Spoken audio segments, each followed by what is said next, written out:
Welcome into the Buffalo Stampede. I'm voice of the Buffs, Mark Johnson. A treat right off the top. Great history at the University of Colorado. The women's team had a reunion weekend last weekend with their 94-95 team, their Elite 8 team, and a very special award was given out to a great Buff, Carson, Jonas, who played for the Buffaloes back in the late 1980s and is a recipient of the Jane Wall Legacy Award. We'll talk more about Jane in a moment. Well, congratulations. First off, that's a great honor. It is an amazing honor. Thank you so much. Yeah, Jane Wall, in fact, the first women's athletic director or senior administrator for the Buffaloes, way back when women's athletics is going from club sports to varsity sports. You came in right kind of to the tail end of when the transition was happening. That was a pioneering time in women's athletics, wasn't it? Yeah, and I must say I'm just old enough and just young enough that I didn't really remember that at the time. You probably did, right? It was. Yeah, I'm just a little bit beyond that pioneering feeling, where I was lucky enough to just come into it expecting to be treated like everyone else. Sure. And I don't think that at that point I had the true appreciation of what was really happening and how profound the experience for me was and how unique it was and how near to the beginning of this journey for women's sports. Well, I suppose you're an 18-year-old at the time, and what do you know? You want to play college basketball, right, at that point in time. So what did you know about Jane Wall? What does it mean for you to get that award? You know, all I can say is to Jane Wall, and I did have the opportunity to talk to her in person, and she's an amazing, strong woman, yes. And I'm just thankful that there were so many women like her. She is ours. She's the Buff, and she paved the way for us to have what we have, and I'm super stoked to be able to tell the story a little bit from my perspective, but also to be able to share a little bit to the young ladies that have opportunities that they have now to really take that moment and really maybe Google it, because Google wasn't even invented at the time, but to just take a moment and really appreciate how far we've come, and that it didn't come for free, and that people like Jane Wall were there and had incredible foresight to what could be for us. You know, Erin was the captain of the 1988 CU women's basketball team, the first NCAA tournament team for the Buffs. When you think about what college athletics overall, but women's athletics in 1988 was like compared to 2020, I mean, think of the changes. It's mind-blowing, and I think that at the time, we really didn't know what was possible. Yeah. And then the prolific players and the training and the coaching and technology and sport and just kept moving and moving and moving. And to watch these young women now, it's really mind-blowing. It is, they are smooth and silky and so athletic and so strong. And you know, I want to get out there. I got to say, I would love to go measure up and see how my game could rock. Well, and by the way, speaking of those kind of athletes, she trained some phenomenal athletes. We'll talk about that here in a moment. Also in that reunion weekend, I mentioned the 1994-95 team. That was the year Seal Berry and the Buffs were on the doorstep of the Final Four, and we caught up with some of those great players. It's been a wonderful experience. One of the best things is being able to see all my teammates. It's been 25 years since I've seen some of them, but to be able to come back to the family that we have and to just recollect all the memories that all of us have been through, and then to see where everyone is now. It's just an amazing experience to hear their stories, and we all can come back to everything. Our strong foundation was here on this court, and what Coach Berry and the entire staff, they instilled in us with dedication and with our commitment and with the relentless pursuit to be successful. Now 5 years later. Oh, when Coach Berry took all of us on a tour today of the new facilities, it's just phenomenal. The upgrades, everything that has occurred, and it's really cool to know that all of us were a part of Colorado continuing to be more successful in renovating the facilities with the 3 gyms they have, the weight room, the girls' locker room. I'm so happy and proud that the girls can experience that, even though we didn't have it. But I'm glad they have it. It is an attribute to Colorado and where this program has gone from when we played to where they are now. And I'm so proud and happy and honored to be a part of the past, the present, and hopefully the future. They have everything they need. It's just getting in there, doing all the hard work, being committed, being competitive, and winning those games. And they can do it. They have everything they need. Great reunion weekend for the CU women's basketball team. And by the way, Erin, we found this out right before we started taping. You were Seal's first commitment way back in the day. How about that? I mean, that's a little piece of history. I think that's a pretty good way to rock your life because she turned out to be pretty damn good at what she does. She did real well for herself. Yeah, There's no doubt about that. Hey, speaking of doing real well for yourself, you're the co-owner of Rally Sport, and longtime Bowlerites will know what that's all about. Talk a little bit about what you're doing, and you're still in athletics, but in a very different way. Yeah, I always had the dream of being a college basketball coach, and I got a chance to walk that walk a little bit. And I think when all's said and done, we do all have a story that we're supposed to write for our life. And I still was able to stay in athletics and performance and use my degree from the University of Colorado in kinesiology, the science of movement, which is now integrative physiology up there, and it might have even changed into something even more exceptionally awesome. It's just, the University of Colorado is just such an amazing educational opportunity for me. Sure. And it was never a question what I wanted to do. I wanted to help athletes perform at their highest level. If that means that they could be a world champion or an Olympian, or even if they're a former professor and they're 82 years old, but they want to ski 3 or 4 times a week. My passion is about performance and just living life at the highest possible level. And I live in the world's fittest town because we have been named the America's fittest town. So I would say that would be pretty confident to say that would be the world. So I have access. I have access to brilliant athletes, high-functioning people. Rally Sport is an amazing training facility. We have access to some of the most advanced equipment, just modalities of equipment, and just opportunity to help people. When you deal with top-level athletes, some of the greatest athletes in the world, what's a common thread you see, regardless of what their discipline might be? Consistency. Really?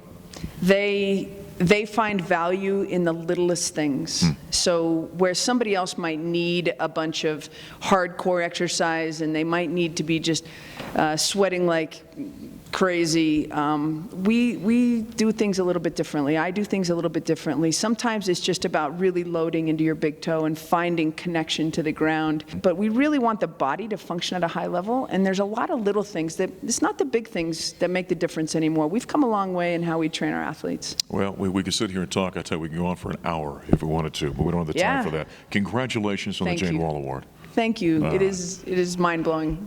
Aaron Carson, a great buff, and now the Jane Wall Legacy Award winner, coming out of that reunion weekend with the CU women's basketball program. We'll take a quick time out here in the Stampede. We're talking tubes next.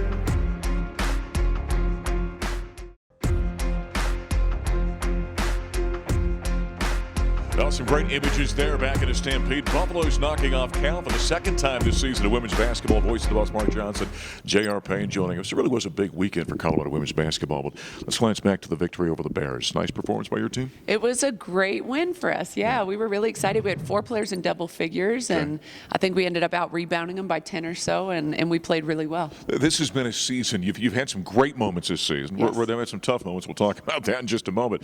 But it's been a season of great growth for your young team, hasn't it? Yeah, absolutely. We are one of the youngest teams in the country, and we sort of have that youthful exuberance about us. We play really hard, but yeah, we've grown a lot this year. I think if we were to go back and watch film from our preseason, we would say, man, we've gotten a lot better. With a young team like that, there's an opportunity for great mistakes at times, but an opportunity for great growth. Where's this team growing the most? I think the biggest thing is just experience. We have a lot of talent on our roster. We've got incredible chemistry and camaraderie, but just the experience of being in close games, decision making, things like that. We've had a lot of different people step up, in big moments, which has been great. Is that tough from a coaching perspective, because they are so talented, and that's why the future of this team is so bright and why we're all optimistic. But because they are so talented, you want to kind of rush that learning curve, don't you? Definitely, yeah. There's times I've told people throughout the year, there's times that I look out at our team and say, man, we're pretty good. And there's times I look out at our team and say, who are you people? Like, where did my team go? Because with a younger team, it's a little bit up and down, but we've kind of evened out and been pretty consistent recently. Maya Hollingshead, it's interesting. We'll be on the road with a man, and I'll see the results come down. I'll look at your box score. She's jumping off the page more and more frequently. She's really growing. Maya's a phenomenal player. She's grown just leaps and bounds. I'm so unbelievably proud of sort of the woman that she's becoming. Academically, socially, athletically, but she's been extremely extremely consistent, and she's our MVP right now. Yeah, she's been outstanding this season. Had some big moments for the Colorado Buffaloes. We'll talk about the Stanford game here in a moment. Also, big reunion weekend as well for the Colorado women. They had that 94-95 team back, the team that nearly went to the Final Four. Also surrounding games this past weekend, it was National Girls and Women in Sports Day as well for the Buffaloes.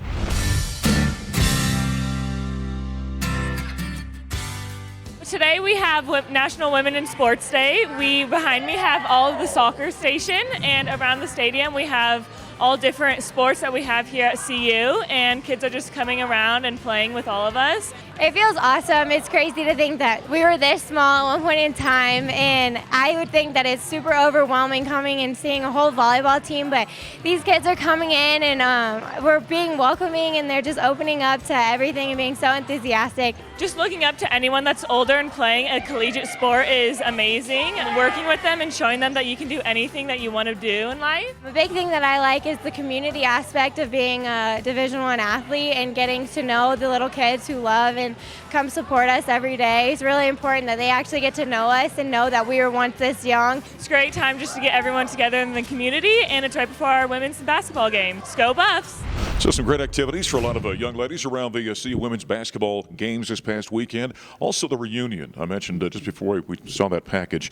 It was neat having that 94-95 team back, wasn't it? It was more than neat. It was magical, honestly, in some ways. You know, it was really special to see their reactions at being together. You know, seeing each other again. Just the pure joy that these women have for each other and their history here was special. You know, I was sharing something with JR right before we went on here about that concept of sports and what it does uniting people. And that kind of gets lost sometimes into the day-to-day. You're coaching and getting ready for another ball game. But that's one of the special aspects of what we do, isn't it? It is extremely special. And I just don't know anywhere else in life that you can really replicate, you know, a lot of those feelings and camaraderie. It was really special. Our 95 team had an opportunity to share, you know, their experience, some pearls of wisdom, things like that with our team. And I think it's things that we can really carry on. You told me a story on our Buffs Primetime radio show on Monday night at Corelli's here in Boulder about, what was it? Was it a coin? Yeah. That kind of bled over into your team. Tell that story. Yeah, so the 94-95 team shared that they had a special coin that they carried with them, and they were required to carry it with them. And the headline said, "Expect to win." Nice. You know, and that was the understanding, was train to win, but expect to win. And late game, in the Stanford game, you know, we were breaking huddles. Our players were breaking down our huddles, saying, "Expect to win." Like it was emotional. It was awesome. It was great. It's a great lesson for a young team. Now, when it came to the game, heartbreak for the second time against that Stanford team. And that's, you and I were chatting on Monday. I said, I think there's something about a young team learning to win those situations. And there's some painful lessons in learning that. Yeah, and Sunday's game was extremely painful. You know, it was so high and so low, all within a span of 30 seconds. Yeah. But that's sports. You know, we talked a lot yesterday with our team about how to win in close games, the information that needs to be conveyed. How do you communicate? How do you stay focused, truly focused until the buzzer sounds?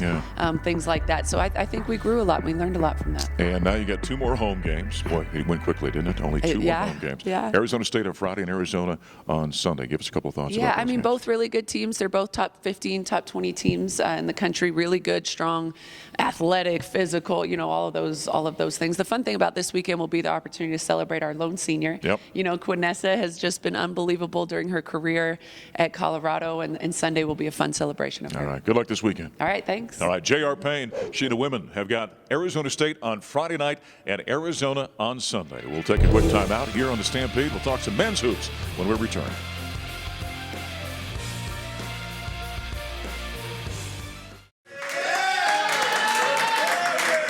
Put 2 halves together, guys, and you know we're not a zone team, but that was terrific. And you know, they were spreading us out and driving us in the second half, and you know, had some foul trouble, but you guys responded. And it's all about the energy and the confidence we played with. And you put 2 halves together, and I'm telling you, look up at that scoreboard and you see 42 points for Oregon State with less than 3 minutes to go in the game. It's a pretty damn good feeling. You're going to win a lot of games when we guard like that. I said it before the game. Eli, Daly, Dallas, Maddox, Luke, the bench we need. Again, the strength of this team is our depth. And that's when I see our bench contribute like that, That gives me confidence, and it should give you confidence. Okay, we're a good team. Here we go. Family on three. 1, 2, 3. Now, some great images from an outstanding victory on the road by the Colorado Buffaloes in Corvallis last weekend. Buffs' 20th win of the season. They're still ranked in the top 20. Voice of the Buffs, Mark Johnson. Head coach Tad Boyle joining us here for a couple of minutes. Ended up being a split in the Oregons last week. And I know Thursday night was a disappointing ball game for you, but all in all, a pretty good road trip. Yeah, we played really well for 34 minutes against Oregon and just didn't finish it out. It's really disappointing as you look back on it because that sweep would have really put us in great position. But here we are tied at the top, and every game means something now that you're there. But it was a great bounce back, and we'd been through the same thing a little bit a few weeks earlier in the LA trips. We didn't play well enough to beat UCLA by any means, but we played well enough to beat Oregon. We just didn't finish the game out, and that always sticks with you. But overall, great bounce back win. Buffaloes in their last 5 losses, by the way, and this is something about the makeup of your team and maybe the maturity of it, have won the following game, all 5-0 on average, over 20 points per ball game. Yeah, our guys don't like to lose. There's no doubt about that. We just have to find the consistency on both ends of the floor. Again, I thought against Oregon, again, our offense was great. We were shooting 45%, Mark, from the three-point line the first 34 minutes of that game against Oregon, and we go 0 for 7 down the stretch. Now, we always talk about offense goes, and the defense has got to stay the same. Our defense did not stay the same, and we didn't get stops when we needed to, and that cost us a game, and a game that meant something to us. But we are still in control of our own destiny, and that's all you can ask for, I guess, at this point of the season. You did something in that game against Oregon State that I thought was really interesting defensively. McKinley Wright, 6 feet tall, and one of the great on-ball defenders in the Pac-12. You put him on 6'6" or 6'7" Trace Tinkle. Yeah. That's an interesting matchup. Talk about that decision. Number one, I've got confidence in McKinley guarding anybody. I really do. He's tough. He fronts the post, so his size doesn't bother me at all. The biggest reason for that change was to put Deshaun Schwartz on Ethan Thompson because Ethan Thompson had 24 points on us here. He had 11 assists the game before he played us against Utah. He's really been playing well. We wanted to get somebody with size on him. We were doubling the ball screens, so we had a big guy on him and Deshaun Schwartz, who's 6'6". That was more of the reason for the adjustment than it was. McKinley's one of those guys, a little bit like Andre Roberson when we had him. You can kind of plug him in on anybody. I don't care who if he can guard a 7-footer. He'll just front him on the post. We got to get him help side, but we really wanted to get size on Ethan Thompson. With his tenacity, because both ball games, I thought he played exceptionally well defensively, both those games. Peyton Pritchard, the game before against Oregon. With a bigger guy like that, he kind of gets in their legs, doesn't he? He really kind of gums them up. Yeah, he gets into them. He's got quickness. He's got strength. He's got toughness. He moves his feet in the post. Again, fronting the post is a big thing for us, especially with our smaller guards. And McKinley Wright is one of the best defenders in the country. And I've said that for a long, long time now. And I think people that really watched the game and saw the job he did on Peyton Pritchard and then saw the job he did on Trace Tinkle. It doesn't matter if they're a guard or a forward or a big guy. I mean, he can guard anybody. Before we talk about the games coming up this week, I got to bring up the television broadcast for that ball game. FS1 did a all-access game, in which case you were mic'd up. Fans have been fascinated because they don't often get to see behind the curtain a little bit. Guys, you're going to have to play through some contact at the rim. Okay, they're letting us play. Okay, down here they're letting us, and down there they're letting us. We got to play through contact. You've gotten some pretty good feedback on that? I have, yeah. I think our fans enjoyed it, it was fun. I mean, I went into it thinking, okay, I'm just going to coach the game the way I would normally coach the game. I had to watch my language a little bit more than normal, and they did have a device in dump button. A dump button that they had to use a couple of times. But no, when you win by 22 on the road, you don't have to get on the guys as much or the officials as much. But it was an authentic way to see a college basketball game. For our fans or for any fan and see what happens in the huddles, see what happens at halftime, see what happens, between coaches and officials. I think it's great that Fox Sports takes a loss on that broadcast because there's no commercials. They only do 1 or 2 of them a year, but we were fortunate enough to take part in one, and I think our fans hopefully got something out of it. Here's the thing that people don't think about, because I've had fans say, boy, I'd like to see that all the time. There's a lot of intel you got to protect. Absolutely, right? Yeah. I would point to the play call that we were going to make to Coach Greer, and I'd have Coach Greer go in the huddle. I'd stay out of the huddle. So the microphone's not there. The camera's on me. The microphone's on me. He's making the play call. Then I come in and say, okay, has everybody got the play right? You got the play call, and you know, against Oregon State, because they play a lot of zone, they mix it up. We don't have a lot of sets that we run against them, but still, it was you have to be protective of your intel. A couple plays got out, but you know, this time of year, a lot of people have your play calls anyway. That's right. Yeah. Hey, before we let you go here, last comment or two. Big weekend, last home games. You got USC on Thursday night, team that you beat at their place, and then a payback game with UCLA. Big weekend. It is a big weekend, and it's the last weekend for our fans to see this team and to kind of show their appreciation for what they've done. We've got two seniors, Shane Gatling and Lucas Seward, who really deserve, I think, going out on a positive note. I know our team really wants to send that on a positive note. Just like we want payback for UCLA, USC wants payback on us. So it should be two really, really good basketball games this weekend. All right, good luck this weekend. Thank you. Head coach Tad Boyle. He and Buffaloes have got USC on Thursday, UCLA for Senior Day on Saturday afternoon. Coming up next, we're going to talk with junior big fella Tyler Bay here in the Stampede. The back dribble, skip pass out top. McKinley tips it to himself, blows by the defender, throws the alley-oop. The catch right of the limb, and the layup is up and good by Tyler Bay. And that right there gives him 1,000 points in his career. And Colorado has taken a 3-point advantage over the Ducks here in Eugene. Well, it came at a loss, but that play right there was Tyler Bay. Getting the alley-oop, dumped it in, becomes the 36th Buffalo with 1,000 career points. Back at the Stampede, Tyler Bay, the junior from Las Vegas, Nevada, joining us here for a couple of minutes. First off, before we kind of get to that, weekend split on the road against the Oregon schools. I know you guys would love to have that one at Oregon, but you come away feeling okay about that weekend? Yeah, I definitely do. I feel like that it was a turning point for us to just pick it up and play together, play better than we did at Oregon. What is it with you guys in bouncing back? You guys so far this season, your last 5 losses, have gone 5-0 after a loss and won by an average of like 21 or 22 points a game. You guys respond when things don't go your way, don't you? Definitely. I feel like that after losses, we just take it to the heart. Yeah, that's a sign of maturity, though, isn't it? Yep. Because I think as a younger team, you guys collectively might have hung your head a little bit. Now it seems to kind of give you guys some resolve, and you band together after a loss. Yeah, definitely. Last year we were not like this at all. Yeah, it was inconsistent. 1,000 career points. Here you are, 2/3 of the way, 3/4 of the way through your junior campaign. You become the 36th Buffalo now with 1,000 points. When you start hearing numbers like that, and the fact you're climbing up into some of the best players who ever played here in 117 years of Colorado basketball, what does that mean to you when you hear that kind of thing? It's actually crazy because I didn't think I was that close to 1,000 points. It really didn't feel like I was. Yeah. But then I just started hearing I'm 15 points away from, just hitting 1,000. And to hit 1,000 and be up there with, top people from CU is amazing. It's an amazing feeling. As we've watched you evolve even during your junior season, your jump shot is becoming, money at this point. Mm-hmm. You're getting the ball in that short corner, getting it, if you're facing a zone, kind of up there in a high post, up around the elbow and that kind of thing. You seem very comfortable now taking that shot. Is that true? Oh, yeah, definitely. I practice that shot almost every day. So Yeah. And I think there's something in basketball about when I see you get that ball and you turn and maybe a rhythm dribble and you take it. Have you learned that kind of idea that, when you over dribble sometimes it takes you out of a play? If you just make a quick decisive move, it's more effective? Oh, yeah. If you make a quick move and the defense isn't expecting it, it's just like fast, so they can't really catch on to it. You had one of the great defensive plays, by the way, all season long. We were just talking about it here before we went on. Ethan Thompson comes down the lane in Corvallis the other day. Looked like he was going to throw one down hard. And my man here goes up and swats that thing away. That's got to be a whole lot of fun when you do that kind of Definitely. I love swan shots, especially dunks. Yeah. What's the key to blocking a shot? Is it timing, or is it just the fact you can jump out of the gym? I don't know.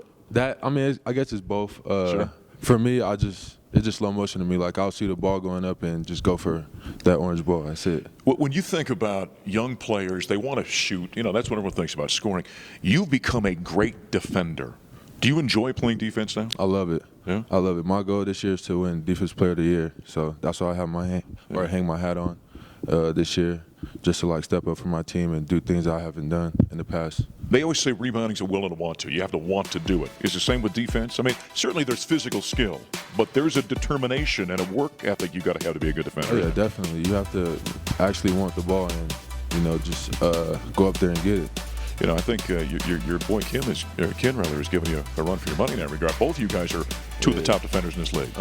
No, yeah, that's what makes us great. We actually have a lot of people that play defense. Deshaun, Ev, we're packed. So this weekend you got your last 2 home games. So you got on Thursday night USC coming to town. They want to pay back you. You guys want to pay back UCLA on Saturday. But it's also Senior Day. That final home game for Shane Gatling, Lucas Seward. That's a special day for you guys, isn't it? This is a very special day. They're our brothers, and they're seniors. We gotta let them go off right. Yeah, you got also in your crosshairs right now a regular season championship. You guys motivated to win that? Of course. What's that going to mean if you guys can bring that home? It's going to mean so much, especially going into the Pac-12 tournament. And we're trying to get our picture on that wall next to 2012. That's what we're trying to do. I love it. Good luck this weekend. Thank you. All right, Junior Tyler Bay. He and the Buffaloes have got their sights set on a Pac-12 regular season title. They got 2 more home games this weekend. USC on Thursday, UCLA on Saturday. As we put a wrap on this week's Buffalo Stampede, I'm voice of the Buffs, Mark Johnson. We'll talk to you next time.